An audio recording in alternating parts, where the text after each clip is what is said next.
Let's do this. The Cult of Hockey podcast by the faithful and for the faithful. I'm David Staples of the Edmonton Journal, and I'm here tonight with Bruce McCurdy. Hey, Bruce. Hey, David. How are you doing tonight? Great. How are you doing? A little better than the other night. That game was a little more enjoyable, a little more satisfying for sure. Yeah. Than was the Dallas game, where not much went right for the Oilers, and tonight a whole lot went right, and so they came out comfortably on top of a 6-2 win over the powerhouse Colorado Avalanche. Hard not to like that. And clinched a playoff spot. So that's huge, obviously, from the despair of earlier this season, which was much discussed and chewed over by us and others. And here they have clinched with 7 games left. Mathematically clinched. So 647 winning percentage. I remember some people putting out these doom tweets like, to make the playoffs, the Oilers are going to have to win, have a 700 record for the rest of the year. They're going to have to go, some record. And I was thinking, well, that's what they did last year. I thought that's what I was thinking. They could do that. I was thinking, I was expecting them to have that like 700 record the whole season, because this is a damn good team. So yeah, I don't know. There might have been one or two nights when I was despairing, but not as much as some folks. They were really focused on the mathematical improbability of the Oilers coming back. But this season is so long, right? Like all they had to do was go on a winning streak, and they could seem to me that like all you need is like just reverse the first 13 games and the second 13 games, have that kind of record, and then you're back in it. And that's kind of what happened. It is. So it didn't seem to me that improbable that they could do that, although it was getting a little bit depressing at times, the San Jose loss, as I recall. But here we are, Bruce, heading into the playoffs, hopes somewhat high. I think it's a fairly sober Oilers fan base right now, who are aware of the faults of this team and its strengths. Friday night, David. Yeah, I guess I'm just projecting since I no longer drink anymore. I just think nobody drinks anymore. But you're right. Well, all right, Bruce. Sober in one sense. I think I know what you meant by that. Yes. So. All right. 2 good things, 2 bad things, 2 numbers, and 1 conundrum. Bruce, we'll go with 2 good things each, since it was the night the Oilers clinched, and they did so against a very good Avs team. Mm-hmm. What is your first good thing? Yeah, I got to go with bounces, David. The Oilers got some tonight, and Colorado got one on the 1-1 goal, where it was a snapshot. Drouin from the slot that hit McDavid and changed direction and caught the corner. And I'm thinking, oh no, here we go again, because the Oilers had pretty much dominated to that point. They did get a bounce, but a deserved bounce on Corey Perry's great deflection on the 1-0 goal, where he took a Darnell Nurse Californian shot from the outside out of the air, bounced it down off the ice, bounced over the pad just inside the post. Like just how you drew it up, right? I mean, you throw your stick at shots like that, and sometimes they go your way, and that one did.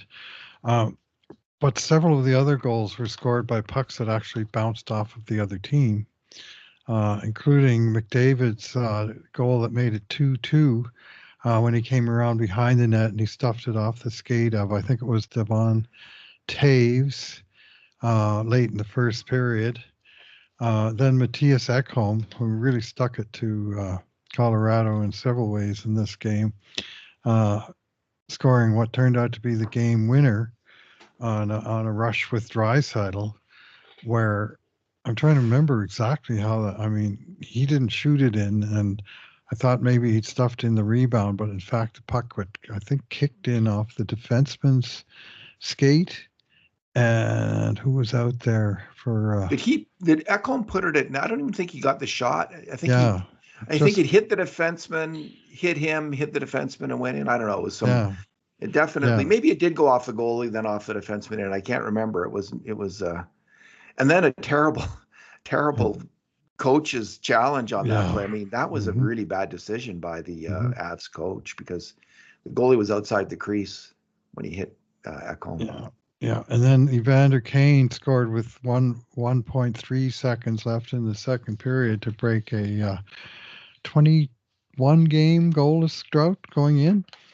And In this off his one, body, yeah. yeah, this one was an outside shot that was just came up, hit him in, we'll call it the midsection, and bounced into the net. So a great way to, it's a, how often, very often, it's how players break scoreless droughts. It's just getting, finally getting a change in their fortunes almost, because Kane's had some pretty bad luck along the 21 game route. He's hit some posts. He's been robbed a few times. He's had, pucks deflect on him or what have you. So that was basically all of the first four goals that Edmonton scored that came from favorable bounces right around the Colorado crease. And even the fifth goal, that McDavid scored, where it kind of ping ponged around between him and Bouchard. And I believe that one even hit a Colorado player along the way. And McDavid just kind of shoveled in a lob shot over the pad of the goalie.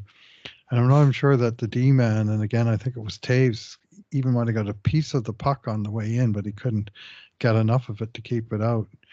And then finally, Kane scoring from a low angle, which the only thing it might have hit on the way in was the Colorado goalie, Alexander Georgiev, who definitely needed to make that save That was and terrible. didn't, but the puck hit him and went in. So again, a good bounce. So Oilers were, they were not scoring the pretty spectacular goals tonight. I think Ross Colton was the only guy who did that in this game, but they were going hard to the net and getting rewarded for it. The Oilers put their hard hats and their work boots on for this game, and they earned this win not by pretty hockey, but by just grinding it out and getting some breaks.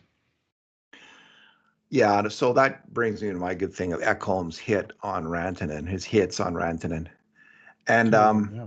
when I talk about the Oilers fans being sober in their assessment of the team, I think people's, for a long time we've been chasing the glory of the 1980s almost. And when you get such a high-powered offensive team as this Edmonton Oilers team is, you think they can win the way they did in the 80s.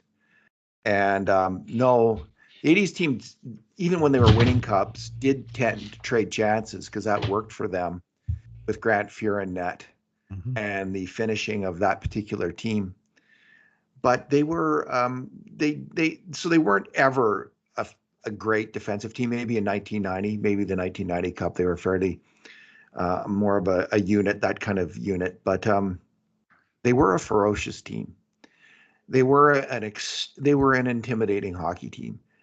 And you can win a cup without being an intimidating hockey team.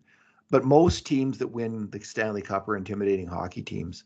And the Oilers really haven't been in the last two playoffs. They've been tough when they had to be. But I don't think they've been like the team that other teams feared physically. And I think to win the cup this year, they're going to have to be. They're going to have to gear up and be that team.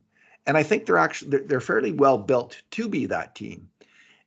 With players like Nurse and Ekholm, with players like Kane and Perry and Draisaitl and McDavid, frankly, and others. But they're Carrick. He's a tough guy. There's others. But Ekholm's hit on Rantanen tonight was a reminder to me of what it takes to win in the playoffs. And I'm completely serious about this. You have got to be nasty, and you've got to be physically punishing the other team. You've got to go after their best players, and you've got to hit them hard. And Ekholm did that tonight with those hits on Rantanen, especially the second hit, which was a Nicholas Cronwell special. And it was a legal hit, Yep. but it was absolutely brutal. Like it was the player Rantanen looked like he has a concussion. It looked like well, Bruce, he looked like he was knocked silly.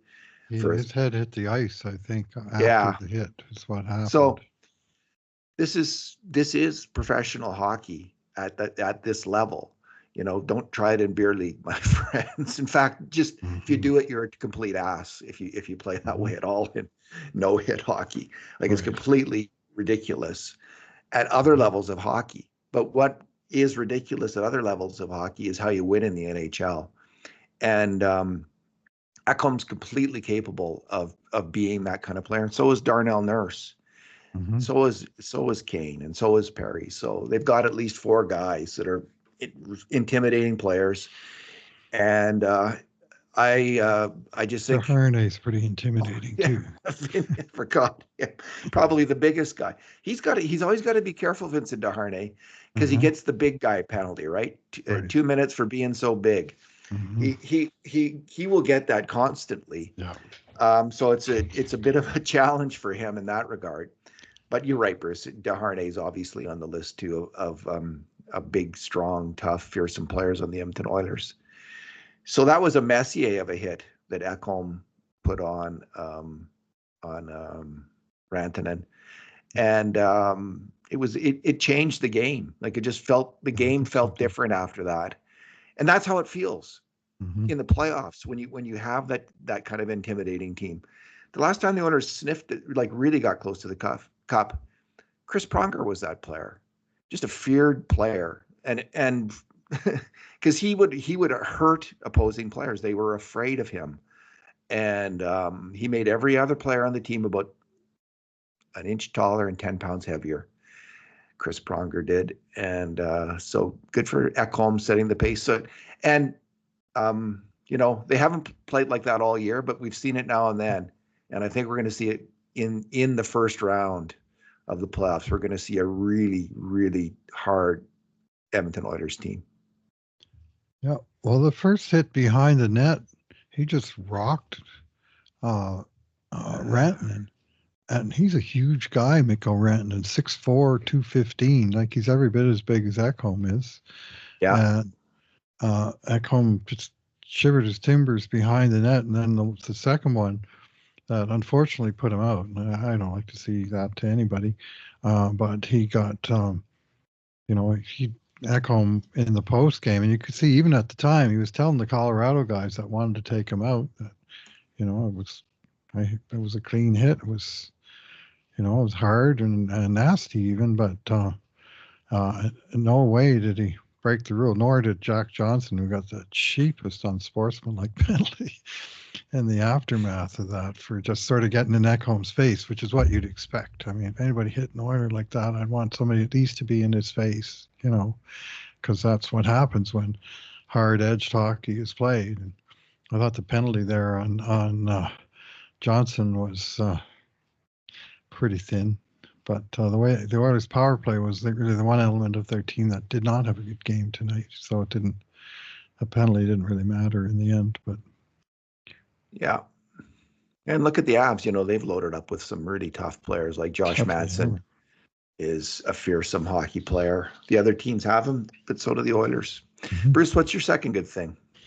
Yeah, I'm going to go with the play of Cody Ceci, who I loved his game tonight, and he was good in his own end of the ice. He was calm and confident and sure-handed with the puck, and steady on the defensive side, and contributing offensively to the point that I believe he had, 2 assists and +4 in this game for Cody Ceci.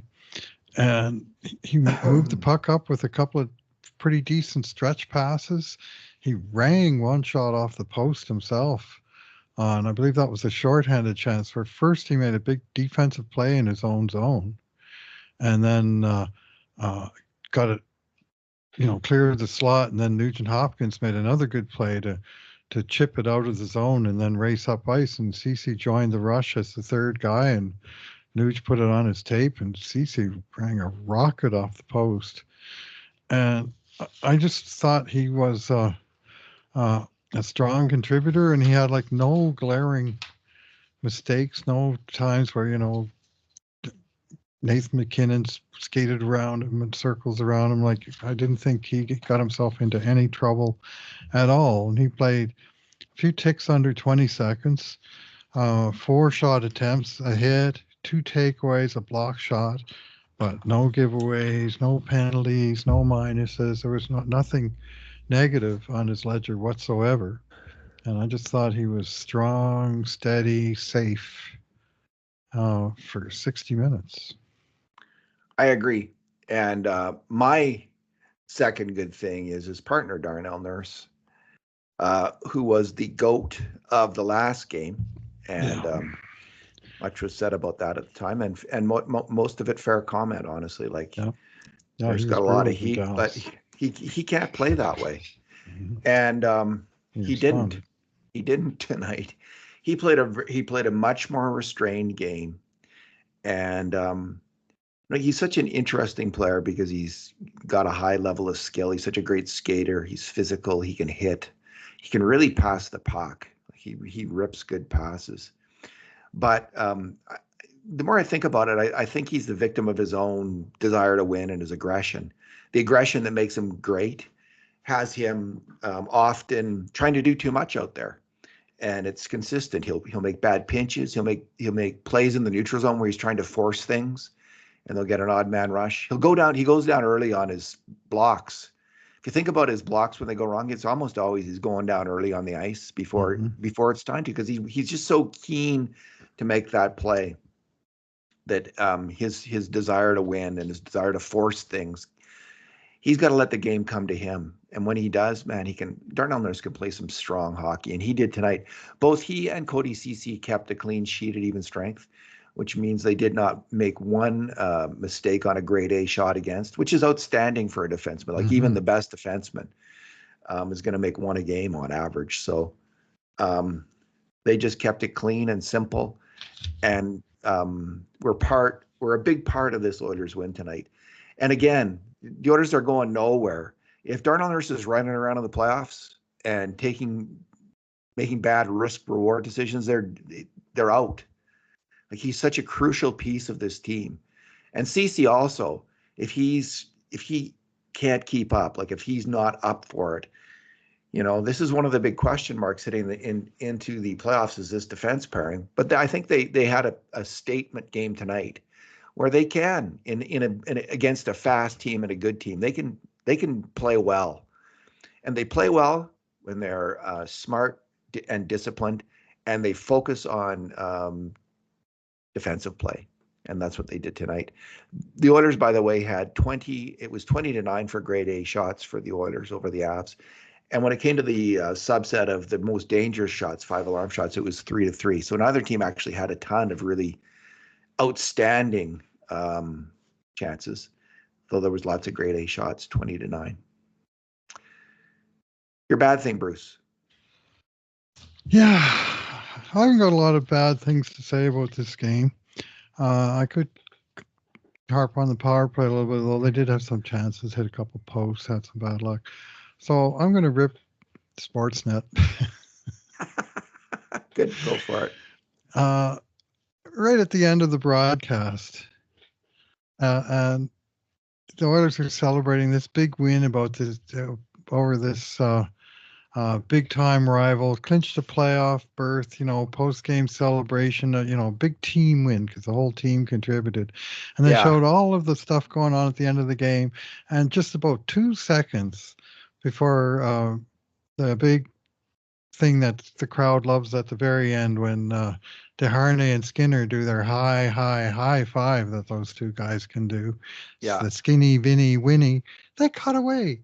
And like, I was waiting for that. Come on, guys, get it together. Know your fans. Just an unforced error by Sportsnet. So they get the bad thing tonight. Fair enough, Bruce. The producer or the switcher or whoever the hell it is that did that. Boo. You know, it's a good night when. That's your bad thing. So Yeah, and I'm having a trouble even thinking. So I'll just go with the goal that made the game 1-1. mhm. It was a little bit of a soft goal. Um, we're not sure, we're not 100% sure, but it looked like the outside shot by Jonathan Drouin went in off McDavid's stick, and that's why Skinner looks so bad on it. I mean, a goalie should have, NHL goalies, when they see the puck, he saw that puck, they should make that save 85 to 90% of the time, and they do. A shot from there, even a hard shot. So it looked like it hit McDavid, and I think it did. So we'll let Skinner off. Although earlier on the play, he kicked out a pretty big rebound. And both McDavid and Draisaitl were a little late in covering off the passing options off the rebound. So they made marginal mistakes. So it was a tough one. Desharnais was there was just a little bit of laxness on the play overall. I'm going to suggest, like not the kind of tight focus that you need to stop an outside shot, but it wasn't that great a shot. So this is kind of a marginal bad thing. It wasn't terrible or anything like that, but I got to find something. So that's as bad as it got that game. So not that bad at all. No, not bad at all. What's your number, Bruce? My number is 2. And there's a lot of 2s in this game. They only scored 2 goals in each period. They allowed 2 goals in the first period and then only 2 on the night as a whole. Another sort of standard Stu Skinner game. Gets beaten early and then slams the door the rest of the way. They outshot Colorado by a 2-1 margin, 46-23. Just a monstrous advantage in shots on net. And here are the scoring leaders tonight. Evan Bouchard, 2 points. Cody Ceci, 2 points. Matthias Ekholm, 2 points. Leon Draisaitl, 2 points. Ryan McLeod, 2 points. Evander Kane, 2 points. Connor McDavid, 2 points. 7 different players with 2 points each. So that just seemed to be deuces wild was what's jumping off of this event summary. So that's my number tonight. Nice. What's the name for people who like numbers? Numbers guy. What's a numismatist? Is that a stamp? That's a stamp collector. That's a stamp collector. A numerologist is someone who looks in for meaning in numbers, right? Yeah. It's That's just more kind like of hocus pocus stuff. Okay. It's like horoscopes. Numerology is to numbers guys what astrology is to an astronomer. Kind of. Well, have fun with that, but I don't know about meaning in numbers. I just look for coincidences and patterns. And so, anyway, all those 2 say that no one player, just dominated this game and dragged the whole team along for the ride. The whole team came for the ride together. What is a person who takes joy in numbers? Because that's you, Bruce. You like the number. I always have my whole life. Yeah. There doesn't seem to be a name. Bruce, my number, I have 2 numbers for tonight. And heading into the game, I was writing about the Oilers lines and about like what are the optimum line combinations. And this year I'm more open to than I have been in past years to McDavid and Draisaitl together with Hyman for a number of reasons. We've talked about this before. The notion that it's going to be really hard to score in the playoffs against zone defenses, and you might need to have both of them together to actually crack open the opposing team and get a goal. Otherwise, you're not going to get one. So that's one thought. The other one that I've had is, well, Leon's whatever 8, 9, 10 years into his NHL career, he's still not a great defensive center. Maybe it's better to have him on the wing. So that's another thought. The other one is they're really having success this year, more success this year together than they've had in some time. That line. So when they've been together, including tonight, let me just find this. So they were on the ice for, as a line at least, 2 goals for and 1 against when all 3 of them were out there. And so this year that makes them 27 goals for and 10 against. They came into the game with a 74% goals for percentage, and they raised that, I think. I guess maybe they didn't. 2-1.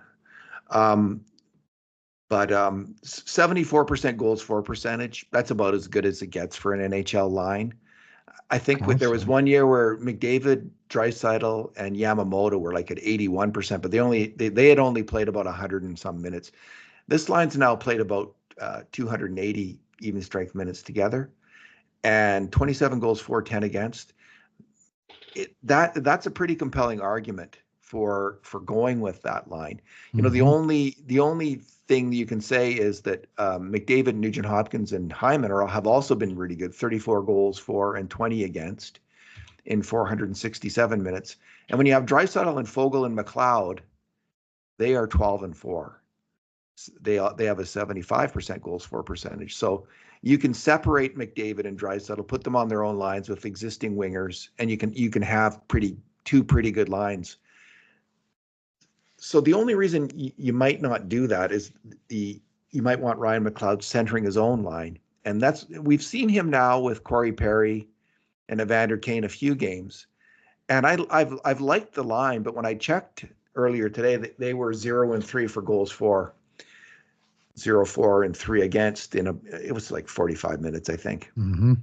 So that's not great, but their shot shares were really good, and I had been seeing them good. I thought that line might work because McLeod is so fast. Yeah.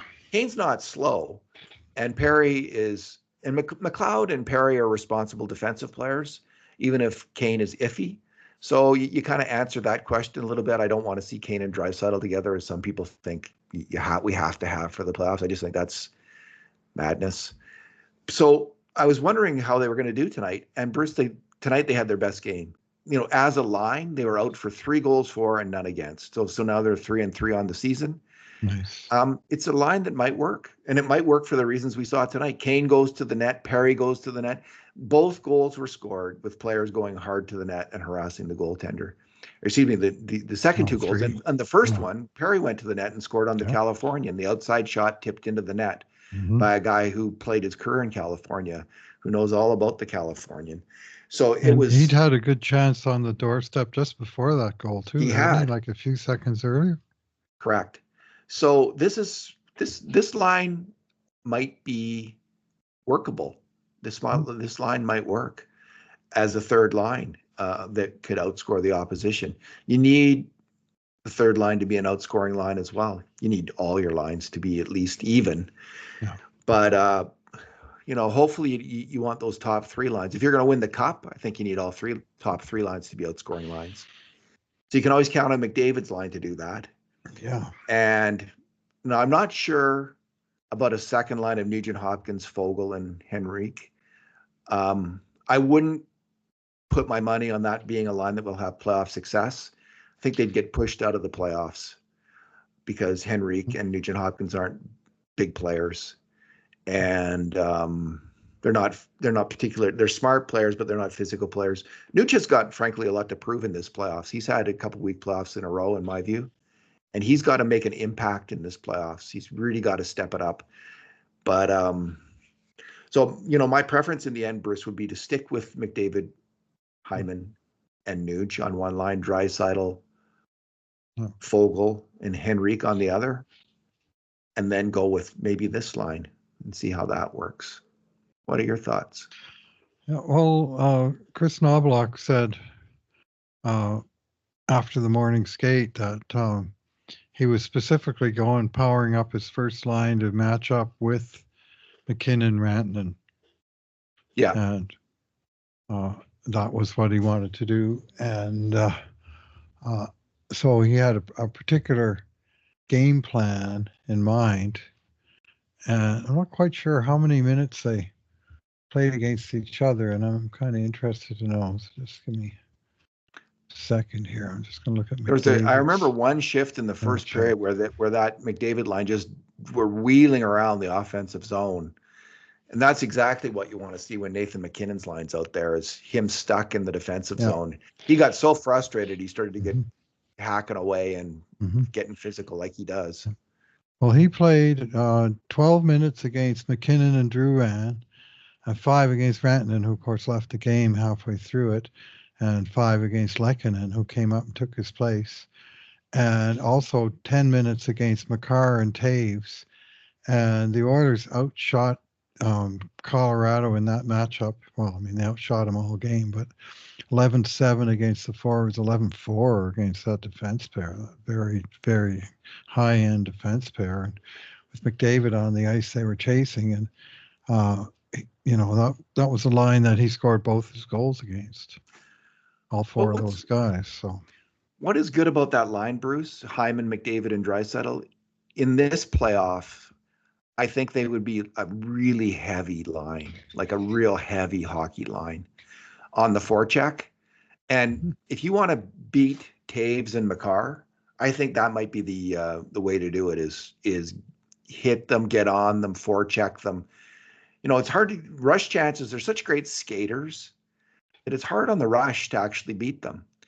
But you start wheeling around the defensive zone, big guys wheeling around the defensive zone against smaller players, and suddenly I think you have an opportunity. So that might be the ticket. But the question that would be then, who is your second line? And I guess if you're having Draisaitl and McDavid on the same line, that makes you're going to have, I guess it could be Henrique as the center, and McLeod as the other center. And Nuge on the wing. I don't know who was on the wing tonight, Nuge or Henrique. It's kind of, I wasn't really playing. Like, I'm not exactly sure about that. I like Henrique as a defensive center. Took the face-offs. Seven face-offs for Nuge and none for Henrique. And I do think Henrique was playing wing throughout. Maybe the answer would be to move one like Kane up to play with Henrique and Nugent Hopkins in that case, to have one really big, like Fogel's a fast player and somewhat physical, but I think you're going to need a really aggressive player if you're going to have Henrique and Nugent Hopkins together. So maybe it would be Perry or Kane that would move up, and then you'd have the third line might be like Fogel, McLeod, and Perry or Kane, like the other one, whichever one isn't with Henrique and Nugent Hopkins. Anyway, I like this. I like his experimentation and his moving things around, seeing what works, what doesn't work. And I think that was a really interesting third line that he's concocted. I'm just not sure about the second line yet, I guess. Yeah, well, talk about greasing the wheels. Both Perry and Kane bring plenty of grease, and McLeod brings the wheels, and it's a nice combination. I liked McLeod's game tonight in terms of him being in there. Like some nights he's a perimeter player. He was not that tonight, and same goes for Nugent Hopkins. I thought he was really battling and giving as good as he got, and not necessarily pushing his weight around, but not getting pushed around. And I thought the team in general showed resolve, and McLeod and Nugent Hopkins are two kind of weather vane players in terms of their involvement at that level of the game. Tells you sometimes a little bit about the whole team's willing to engage on the physical side of it. And Nuge, who'd he mash behind the net? It was kind of dirty. He had the McCarr or Taves? Yeah, the guy was not happy. Like, he had a scoring chance and he just sort of followed through. Yeah. Yeah, no, that was... I think it was the guy, it was 26. Walker. Walker. Yeah. Yeah. At least Walker didn't score 2 goals, so we didn't have to gnash our teeth over that tonight. Oh. Yeah. Well, just think you're Ryan McLeod, and on your wing, on one wing, is legendary tough guy Evander Kane, and on the other wing is legendary hard-ass Mhm. Corey Yeah. Perry. Yep. That's like playing with that's the Chris Pronger effect on Ryan McLeod. Suddenly he's Mhm. like 6'5", 230 out there. He's wheeling Mhm. around the ice. He thinks he's Eric Lindros. He played fantastic tonight. He was really skating He well. had a really good game, and he was going to the dirty areas, as I think Everybody Draisaitl likes to say. said after the game, and I think it was a reference specifically to McLeod or to the team in general. Anyway. Hey, Bruce, I wanted to bring up one thing on the power play that wasn't good tonight, but we have mentioned and we have talked about in the past if they want to get Bouchard shots, they might want to set up McDavid in the middle of the ice and put him off to the left so he can get off his one-timer. And I noticed that against Dallas, it wasn't particularly effective, but they were using that play. They were having McDavid circle to the middle of the ice, and 2 or 3 times he set up Bouchard for one-timers.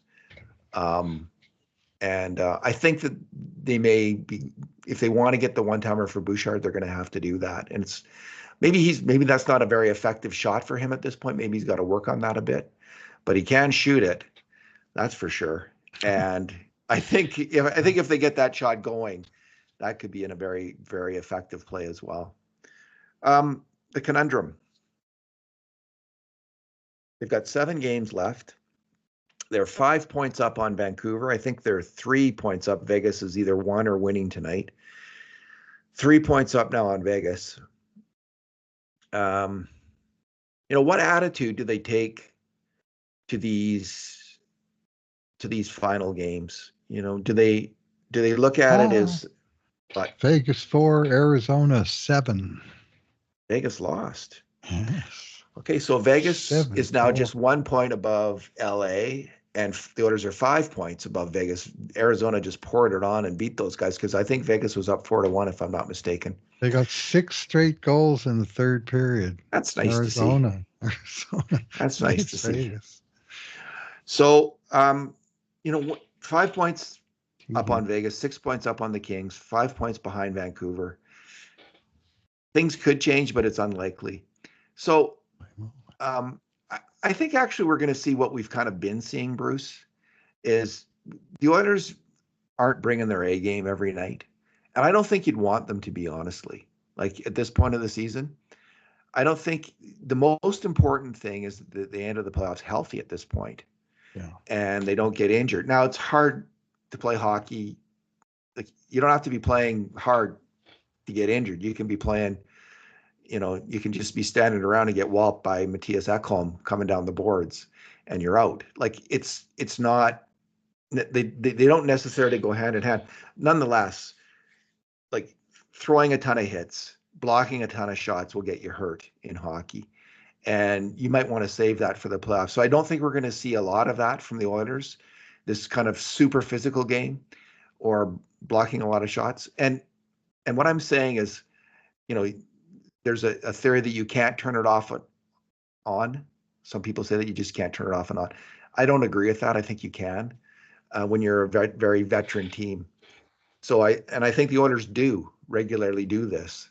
They turned it on, for instance, when they needed to win a bunch of games in a row earlier this year. They absolutely turned it on and started to play extremely disciplined hockey.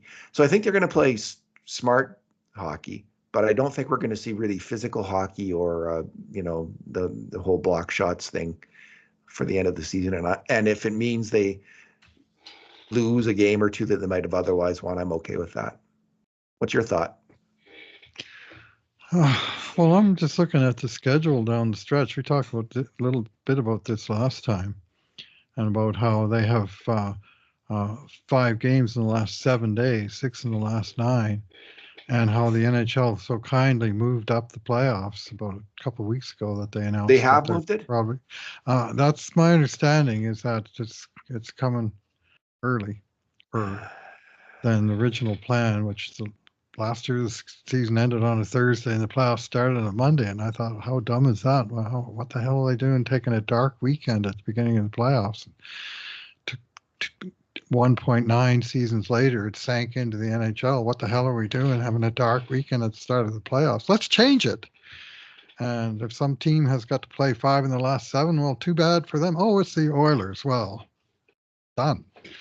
And so it's the Oilers. So what I would do if I was running Airlift. the Oilers is that nobody of significance would play all 5 of those 7 games in the last week of the season. And they're now at the point where they have enough flexibility in the cap with only 13 days remaining on the calendar. They have like $226,000 in cap space, according to Puckpedia. Well, if you call up Philip Broberg and um, uh, Dylan Holloway and let's call him Sam Sam Gagner. Gagner, you call up all 3 of those guys, and they're making $800,000-900,000 each. Well, you're only paying them like 1/15 of their salary because there's only 1/15 of the number of days left in the season. There's 192 days in the season. So instead of paying them 900,000, you have to pay them 60,000. Well, guess what? You can pay 3 guys 60,000 each and still have left over of 226,000. So they can, and there's no 23-man roster goes away right after the trade deadline. You can carry as many guys as you can afford and be cap compliant. So they could even wait, I think, till after next week's 3-day break. And so they at least save some of that cap to pay off some of the bonus money that they but I would not be at all shy about bringing up 3 guys for that last week. Heck, they might even bring up 4 and Why not? bring Bring up a up Gleason. goalie. And so in the last week, when you got 5 games, you give Stuart Skinner 2 starts, and you give Cal Pickard 2 starts, and you give the other start to Is it 5 Campbell or games in Rodriguez. 7 I say days? Campbell. Is it 5 games in 7 days.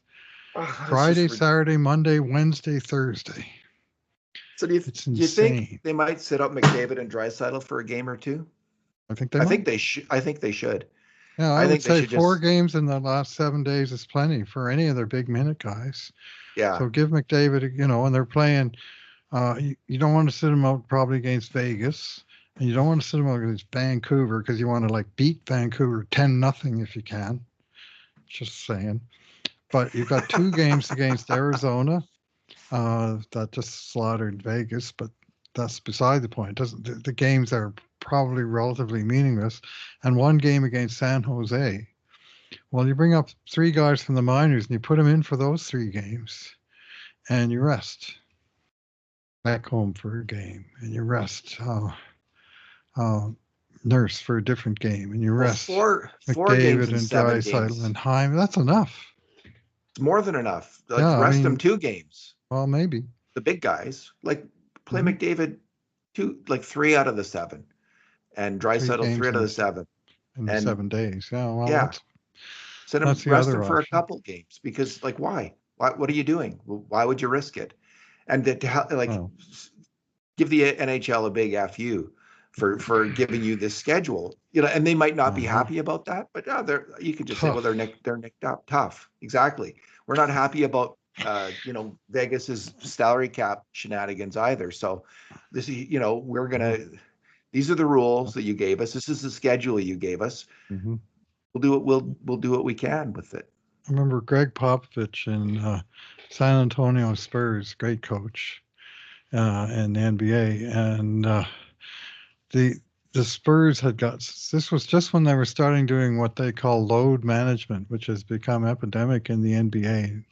People don't want it in the NHL, but it's going to come. And this is exactly what I'm talking about in this specific case. And Popovich had a game, just a ridiculous road trip where they played 5-6 or something. And to the last game of the road trip, he sat out all of his star players. And his team got slaughtered by like 40 points. And he was just, like you just said, F you, NBA. You gave us this crap schedule. And we weren't going to have a good game regardless. So I'm going to give my guys a bit of a break. We'll take the L. And fans in the other city can say, we wanted to see their stars. And, well, fix your bloody schedule. And maybe you can, don't lopside it for one team at the end of the season. One thing that works against the NHL teams engaging in load management, and I don't know how it works in the NBA, but like if you're up against the cap, You often don't have cap space Right. to be doing that too much, but you do right at the Right end at of the the year end, here. you do, Right and at they the end, can, and they should. they That's where yeah, I they am. should, and I hope they realize that, and I hope all the players get it through their heads. Like, there's nothing unmanly about sitting out a game to get ready for the playoffs. And this is serious stuff. So yeah, we're not going to, against Arizona in a nothing game, you're not going to be playing. And maybe the last game of the year against the Avs, nothing game, you're not going to be playing because we need you ready come Saturday night or Sunday night. We're not. Is it Friday night that they would play or Thursday? No, It's the last Thursday. game is Thursday, Yeah. Wednesday, Thursday, So and we'll the play a playoffs are Wednesday, but now supposedly going to start on Saturday. Now, surely to goodness they wouldn't play on the day one of the playoffs. Like, surely the goodness the NHL will sure. give them that. So Well, I don't know who's fighting the battles for the Oilers with the league office, but they need to make a trade, bring in somebody a little more effective because they get the short end on this schedule business. It seems like every year there's some Bruce, flaw, and you're next. different teams get it, but 5 games at the right before the playoffs. That's a really, the Oilers had 5 and 7, I think, early in the season. Every team gets it once, but just right before the playoffs it's not right. The next post you write It is is Sunday night. McDavid and Draisaitl should play just 3 of the last 5 games. Should sit out a couple games That's my down the working stretch. title for Sunday night. So people watching Excellent. this podcast can beat me to it, but whatever. The point remains. You've made it already. Everyone knows it came from you. All right, Bruce, thanks for talking tonight. All right. Thanks for listening, everyone. And in the meantime, and in between times, this has been another edition of the Cult of Hockey podcast.